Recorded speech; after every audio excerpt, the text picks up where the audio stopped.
happy to have a new designer in the Design Note studio, and this is Shem Phillips. Shem, welcome to the Design Note studio. Thank you for having me. So my first question, and you seem to me in our brief sort of interactions, you seem to me a man for whom modesty comes quite easily. But I'm going to ask you with this question to sort of curb your modesty and be braggadocious, if you will. So my first question is, when did you realise that you were good at what you do? That's a good question. Good at what I do. Well, yeah, I think I'm there now that I kind of accept that I'm a designer, but it takes a few years to get a few games under your belt, and also just get some like feedback from the public. But even then, when people say, "Oh, I love your games," it's still like, it could be better. You start to doubt yourself. But I think probably more in the last 3 to 5 years where I've kind of realized, yep, I have a skill in this area, and I enjoy doing it. So yeah, it probably took 6 to 8 years, I think, for me to really go, oh yeah, I can make games now. I mean, how long had you been a full-time game designer before you sort of thought, okay, I'm a full-time game designer? Yeah, I don't know. I did this for like a hobby for probably 6 years, and then started taking it more seriously for number 3 or so before I went full-time. So I think before I went full-time, I sort of started to get more confidence in myself and my skill. And that's probably what helped me go full-time, I guess, was when I realized, oh yeah, I can actually do this. I can make a job out of this. And, you were nominated for the Shpieldus YARIS, for the Kennerspiel. I mean, how much of a fillip was that? How much did that sort of give you the confidence to be, hi, I'm Shem Phillips, board game designer? Yeah, that was huge for me. It's kind of like that public recognition or the affirmation of like, oh no, you can compete, I guess, on the big stage. But I was still very fresh at that time, so it was a big learning curve for me and kind of a shock. I was the new kid on the block going to the ceremony and stuff. So, but that was huge. That was what kind of gave me that boost I needed to kind of take it more seriously, I think. And I've never designed a game, so I've never been nominated for the Shpieldus YARIS. But I know that when you have a sort of meal the night before the ceremony where you get to sit down and talk to people, I mean, people talk a lot about imposter syndrome. What did it feel like to be in that room, sat, and there were, I think fairly notable people there that year. How did it feel to be sat around in that room with those people being sort of on an equal footing? Yeah, I think that imposter syndrome was quite strong on that night. So it was very much like, I think I went there going, these guys don't know who I am, and they shouldn't know who I am. So I was kind of looking up to them as like, wow, they're these people. And in that kind of community, a lot of the people know each other because it's more of a local community of German designers and reviewers and reporters and that kind of stuff. So, but it was great. It was a really hospitable place to be. I was just, I think, probably a little bit nervous and not really knowing what to do. Because when I first showed up, there was like a crowd of people just waiting outside the door. And they're all chatting, having drinks, and I'm kind of this new kid on the block, like, don't know anyone, can't speak German, and just try and not look too awkward in the room. But no, it was good though. I mean, Germans have the reputation for being cold. I live in Germany. I speak German. I mean, how is it sort of interacting with the people there? Were the Germans nice to you, I guess is the question I'm asking. I mean, nice as anyone else, I guess. Yeah. I didn't feel in any way kind of like shunned or made to be on the outside. So no, they're very welcoming. And so, you spoke saying that it took you a while to sort of get your head around the idea that you were a game designer. And almost everyone I've spoken to talks about their early forays into game design and how awful their initial games were. I mean, what were those first games that you designed like? Were they terrible, or were you someone who just fell into being brilliant? No, definitely not. They were very much kind of family games and mainly kind of card games. So I grew up playing the classic games as well as like Rummy and those kind of card games. So the first games I designed were drawing on that kind of experience. So to put it simply, I wouldn't publish them now, but I still get emails from people occasionally asking for these old games, mainly in New Zealand. People say, oh, my friend showed me this old game of yours. Do you still have it? So there's still people enjoying them, but I learned a lot while making those games, but I've changed a lot since then, even in my own tastes as a gamer. So yeah. And do you feel that it's interesting if you look at someone like Uwe Rosenberg, who goes from Bonanza to Agricola and then very tight Euro games and then these huge expansive Euro games that have a million options, and then at the same time designing things like Patchwork and these little very tight designs. Do game designers go through phases in the way they sort of say artists go through phases? Yeah, I'm sure they do. I mean, I do. And also, if you're doing multiple projects at once, it can be a lot of work to take on multiple big projects. So while you're kind of designing 2 or 3 Euro games, it might be nice to have a little quick trick-taking game on the side, which you can play test quickly and develop quickly, because you get that kind of hit of satisfaction of the game developing faster from the smaller games. Well, I do from experience. Whereas the big games, it's like a 6 to 9 month kind of development process. So while it's still enjoyable, it's a long process to seeing it completed. And I'm very much like a completionist kind of person. I like seeing things done. So ticking the box. So for me, it's like, I can just do a quick game and be like, yes, it's done. Move on. Yeah. I mean, I haven't designed games, but I write, and I find writing difficult. I have to make myself sit down and do it. And, when I'm preparing to write something, I've never done as much washing up as the time when, just to avoid sitting down and doing work. I mean, how quickly do ideas come to you? Are you someone who has 1,000 ideas for games, or is the process of designing games really laborious? It's more just kind of like chipping away at ideas, mulling over things, writing them down, and then if something really starts to excite me, a certain like mechanic or a theme, then I just run with it. So it's often sort of chasing the inspiration a bit. I have a little Google sheet of like random ideas, like what about this plus that, and what if it was this thing, and random just name for a game, that kind of stuff, which I'll come back to now and then just to sit on. But a lot of my job now is like not just designing, it's the publishing and that kind of stuff. So graphic design. So I can fill my day with more kind of like procedural jobs like graphic design. So I'm not just sitting there on my chair trying to think of a new game all day long, Yeah.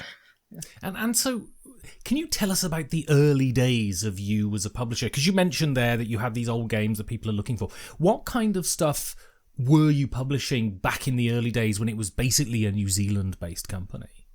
So I had no money, so it was a manner of like making games that I could make on my budget, and make locally and produce locally. So I would get these flat white boxes that you could fold up into a box, but I'd sticker them first, so slap a sticker on. I think I bought like 500 boxes of white boxes, and then I'd buy like 20 stickers for one game, and then sticker that. I'd get the rulebook made locally. I would buy the cards on big sheets, then use my die cutter to pop the cards out. And then just if I needed some cubes, I'd chuck some cubes in there. So I did it all myself, kind of boutique board game. And it was like $20 for this game, and I sell it for $20, and it probably cost me 18 to make it. So I was making no money, but it was fun. So I was kind of restricted by what I could produce. So it was very much like cards in a small box, maybe a couple of tokens at most, and that was about it. And what were the reactions to those games? I think it was more my own satisfaction that I got out of it. I had a few people overseas buying them, that was cool. I was like, wow, these people are actually interested in my strange games. But yeah, just what I enjoy is like making a product and then seeing it to the finality of it, and then giving it on to people to enjoy. So that whole process I enjoyed, which is why I guess I'm still doing it now. But then moving into using actual factories and bigger projects has been a lot more fun, because I can be more creative with the projects rather than going, I guess I'll stick to 100 cards at most and that kind of stuff. Yeah. And so what was the transition from, white boxes with stickers on to what we know today? So that was all because of Kickstarter. So Kickstarter came to New Zealand, whatever year it was, the year that we did Shipwrights, or the year before that. Before that, New Zealanders couldn't have their own accounts to publish. I used a local crowdfunding thing before that called Pledge Me. So that was my first kind of foray into crowdfunding, and I think I sold like 200 copies of that game. And it was my first Chinese manufacturer project as well. So after that, I went to Kickstarter with Shipwrights. And that's when I was like, wow, people actually want these games because people go to Kickstarter to browse for new games. And it was the first time anyone had seen the Micho's artwork, so it was this kind of big hot thing, and it kind of blew up. So, and from there, I was like, wow, I can actually probably make this a more serious thing. Yeah. So we spoke a couple of weeks ago for my podcast, and we talked about how you found the Micho on DeviantArt, and then you got him to do your game, and he'd never done board games before. I mean, to what degree do you think the success of the game was down to the strikingness of his art? Oh, so much of it. I had no Kickstarter videos, no reviews. It was basically like, here's my game, here's the art. Hi, I'm a new person, trust me. So, but this is this is going back quite a lot. Kickstarter's changed a lot since then to compete. So I had it easy, I guess, compared to new designers now. So it's all about the artwork. But Micho and I both very much we helped each other because he's now in this new market of board games, which he didn't even know about before that. And I'm making great games be noticed because of his artwork. So, yep. And so, I mean, so anyone who's seen the Micho's artwork, and I'm sure most people watching this are familiar with it, and how sort of unique and interesting and stylistically seems perfect for board games. It has that sort of cartoony style, but at the same time, a sort of rugged uniqueness. I mean, when you hired him and then you got the first few pieces back, what was your reaction the same as everyone else's reaction has been to his art? Yeah, probably, yeah. I just, my kind of, I guess, detail I'd given, or the thing I was looking for was like asterisks, but more gritty. That's kind of what I wanted. So when he sent back the first 3 characters within I think it was a few hours of me sending the details for them, I was just blown away. I couldn't believe how good they were. It's like, you see this piece of artwork and you think, this must be from a comic, or this must be something else that someone else made. How can this be for my project? It's just too good. So it was pretty amazing. And so was it... So you designed series of games. You have the North Sea series, you have the West Kingdom series. Was it after Shipwrights you came up with the idea, or when you had the idea for Shipwrights you thought this is going to be part of a trilogy? So I did Shipwrights first, and I think we finished that Kickstarter campaign, and then people were saying about how much they liked the idea, the theme, the artwork, obviously. But I think at that time, the History Channel show for Vikings was quite popular, which is all about, them going on raids and stuff and all the violence. So people were asking about, is there any raiding? Can we use these ships that we've built in this game for something else? And that's what kind of got the wheels spinning and made me think about maybe doing a second game, because obviously people want this artwork, they like this style. So that's when I started working on Raiders. And then I think pretty early into that process, I had in my mind, I may as well do a trilogy. Why just do 2 games? Just do 3. Yeah. And so when you think about where Garphill is now, is it surprising? Yep. yeah, definitely. It's very much accidental. Yeah. So I want to talk now about sort of your process, how you get a game from your head to my hands, and then I play it and I'm terrible. So what is your process of designing a game? So usually it's to start with just a simple concept, like a nugget. Maybe it's a mechanism, and a new way of using a die or a meeple or something like that. To start off very simple is how I usually work. I know other designers often will just chuck everything in and then pull away. Whereas I'm the one that kind of does something small, then expands and expands and expands. And often it depends on how passionate I am about the project. So if it's a small concept and it works, I might not expand it. I might just keep it very, very simple. But for our kind of West Kingdom, North Sea kind of stuff, we know that people expect these kind of 1 to 2 hour Euro games that are very deep and lots of cards and that kind of stuff. So there's kind of expectation of what those games need to be. So when I'm often just co-designing those with Sam McDonald as well. So when we're co-designing those, we'll just be spitballing ideas for 2 or 3 months. What about this? What about this? What about this? And we'll test little ideas and they'll be rubbish, and then we'll come back and work on other stuff. And yeah, it's just a slow process of kind of trying to find the gem, I guess. And once we have that kind of thing that's working, that we really like and we enjoy, and we see some kind of promise and some kind of uniqueness to that kind of thing, that's when we start refining it, and we start thinking, what about if there was this as well? And what about if it was this thing? And then from there, it's just a matter of like finding the game that works and then spending the 6 months making it from a good game to a great game, which is just playtesting, playtesting, playtesting, and little refinements all along the way. Yeah. And so, there's this saying that the first draft of anything is terrible. I mean, how different are your games from that, that first prototype to the game that's actually released? They're pretty different. With our medieval stuff, the first prototypes don't look too bad because I usually have all the graphic design the systems already in place from the previous games, because I don't, reuse a lot of assets from the graphic design. So I can make an okay looking prototype pretty early. We are using TTS a lot more now, so often we'll just mock it up, put it on there digitally. But I mean, when Sam first showed me Architects, his idea for that one, that was him hand drawn on a whiteboard using Cosmic Encounter chips for the tokens and ripped up pieces of paper for the building cards. So that's like when you get right down to very rough. Versus, say, Viscounts, I probably mocked up all the cards, printed them out at the local print shop, or maybe just print them at home and sleeved them, and then would have had like a black and white board probably, just with the iconography, and then would play that in person, just thin cardboard or paper. So yeah, it's all functional, but the artwork's not there basically. And when you come to make that first prototype, how much of the game is done? How much is in your head? How much do you use a notebook and write the design of the game out? Or is there an element of creating on the fly as you create that first prototype? We usually bring like what we think is a working game at least. So all the rules would be in our heads, but they're defined at least. Or unless if it's early on, then it's more about let's just test this little thing and see if it works. One mechanism or something. But once we feel like we've got a game to play, it's pretty much in its state, it's final, I guess. So we play it out usually and we'll finish it, unless it's just trash and we know that something's really wrong. But we usually play it till completion, and then it's a matter of like getting out the notebook and just scribbling down all these like changes for the next playtest. And those changes should get smaller and smaller and smaller each time we play it. But that's the process from like the start to the end, is play it, refine it, the whole way along, until you realize that the refinements are so minute that it's pretty much done. Yeah.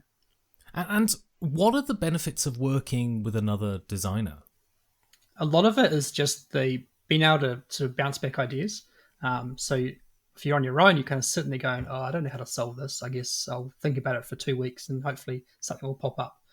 Whereas with another designer, you can say, oh, what about something like this? And they go, hey, that gives me an idea. What about this? And then you kind of bounce back. That's a big part of it. And the other part is that it's the carrying of the load. So I don't have this feeling of doom of like, I have to make a whole trilogy by myself. Like that would be terrifying. So to know that I've got Sam to kind of lean on and to like work with together, we can carry that load. So no one's feeling like they're carrying the entire burden of this project, which probably would feel a bit of a burden, but now it feels like a joy to better to do this with a friend and then work together.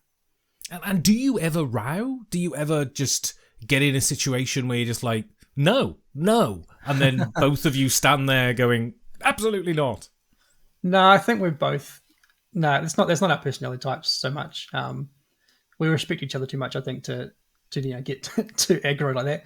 But we'll disagree on things now and then. But it's usually a matter of one of us sees something that the other one doesn't see, and then we have to basically try and make our point and say, this is why I believe this thing's unbalanced, or this thing's wrong, or it's not creating the emotion we want in the game.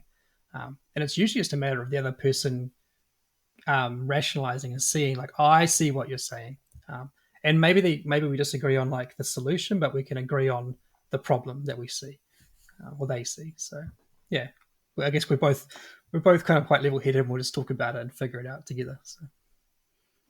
So what is... this is a bit of a sort of philosophical question, I guess. What is fun, and what is the crux of a good game design?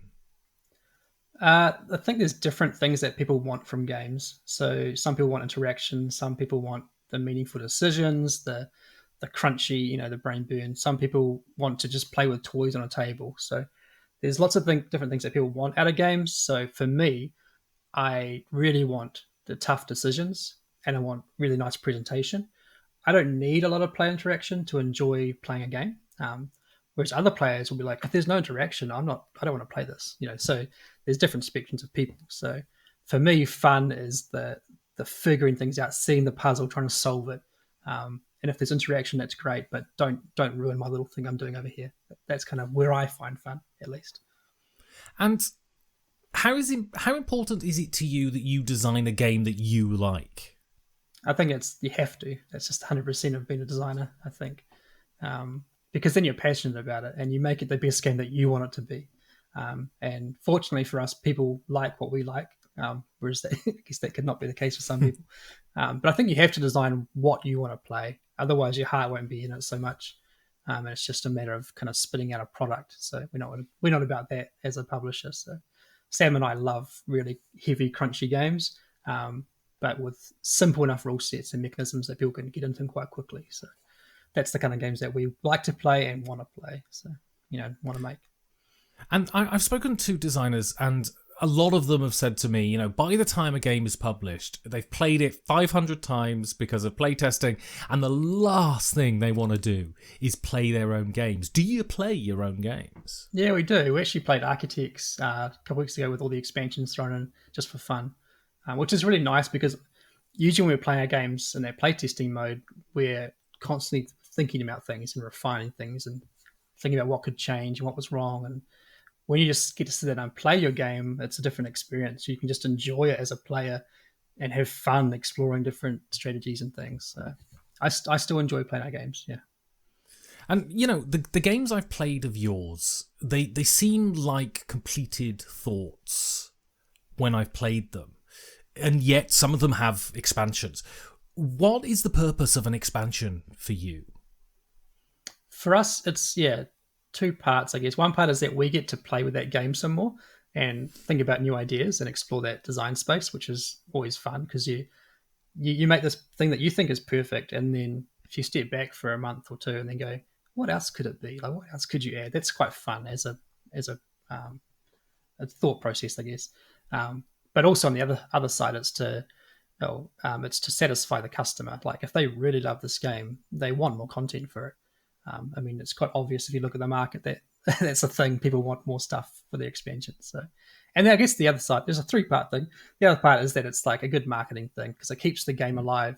It keeps people interested in the game for longer than just a year or so. So that's really important for a business side of things as well. So it's interesting because often they say, creatives shouldn't run businesses because they're disastrous people and they're good at creation, but they're not good at the sort of the straight-laced stuff. And one thing with board gaming that is fascinating is that a lot of companies now, I think of Ryan Lockett, I think of Isaac Childress, I think of you, that you run your own companies, but also you're the creative force behind the company. How do you juggle those two sort of seemingly very different aspects? I think it's probably just the way certain people are wired, I think, is one thing. But there is probably some crossover between business and board gaming because board games are very much logic and reasoning and there's, critical thought or whatever you want to call that kind of processing stuff. So I think that's important for business. So there's probably is a bit of crossover there. But there definitely would be probably more in the art world. That's probably where that thought comes from where these kind of easy flowing artists don't want to do business. But I think in board game it's a bit different because they're very maths focused. Usually most board games have maths behind them at least. So yeah. And so, you run your own company, you've published a lot of games at this point. And I think most gamers have an idea floating around their head about designing a game. And I always imagine that, I've designed a game, it's been published, it's gone off to manufacture, and then I get a ring on the doorbell, and it's the postman there, and he's got a box in his hand, and then I take it in and I open it, and I see the game with my name on it. And I imagine that would be absolutely, amazing. Is that still the same for you? Do you still have that feeling when you get the first copy of a new game, or are you completely jaded by the whole thing at this point? I wouldn't say I'm completely jaded. It's still really cool to get the first copy. But I'm probably not looking at my name on the box so much. I'm just eager to see what the components look like and how it all comes together. Is the insert right and that kind of stuff? Because there's that side of the nervousness of did they get it right? But no, it's still cool. It's so cool just to look at my shelf and see the games in a line and that kind of stuff. Yeah, doesn't get that old. So, can you tell us what we can expect in the next sort of 6 to 12 months from Garfield Games? So this year we're launching our South Tigris trilogy. So Wayfarers will be the first game in that one, which should be on Kickstarter maybe around April, end of March or April. And then the next game after that is Legacy of You, which is a solo-only campaign game that I've designed. So that'll be on Kickstarter later in the year and probably coming out late this year or early next year. But that's exciting because it's solo only and it's got the campaign narrative kind of stuff going on. So I'm excited. Something different for us. And then we'll have some Circadians expansions coming out probably towards the end of the year as well. So those are kind of our three worlds. We've got the medieval, the ancient anthology, which is all the Hadrian's Wall and stuff, and then the Circadian sci-fi stuff. So we're going to probably release one or two from those branches each year at least. Yeah. So I want you to imagine now you're at a game convention and it's the evening and you've gone out to a pub to have a drink and grab something to eat, and you go to the loo and you're coming back and you overhear a table of gamers and you hear your name mentioned. So you sidle into the corner to eavesdrop on their conversation. What do you hope they're saying about you? I probably wouldn't eavesdrop. I'd probably walk by and just smile. But no, I don't hope that they're like talking well about a game, I guess, enjoying a game or talking about experience they're having. I have had that experience before, like at conventions and things where you kind of hear your name in the distance, but they're not looking at you. They're playing a game or talking about it or something. So it is cool, yeah, to see people enjoying them. But hopefully they're not talking bad about me. But who knows? and lots of sort of fandoms are famous for being very toxic. I mean, what has your sort of interaction with gamers been? Has it been wholly positive? I'd say it's like 99% positive. Yeah, most people just really enjoy the hobby and really grateful for games that are coming out. There's a few strangers, but they're in every community, I think. So yeah, it's been wildly positive though. Brilliant. So my final question is, why is gaming good?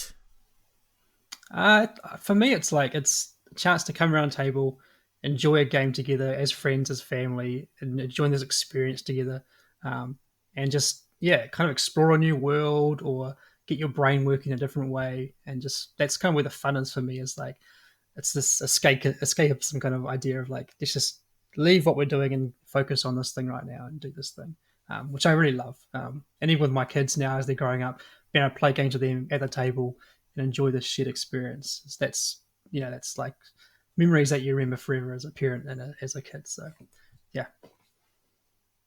Brilliant. Well, if people want to sort of check out what you've got coming out and they want to get hold of you, how would they go about doing that? Best place is just garfield.com. You'll find links to all our social stuff, and there's a link to our Discord server on there as well. So if you want to get more involved, you can get involved in like playtesting and rulebook proofing and just chatting about our games in general. Brilliant. Well, Shem Phillips, thank you very much. Thank you.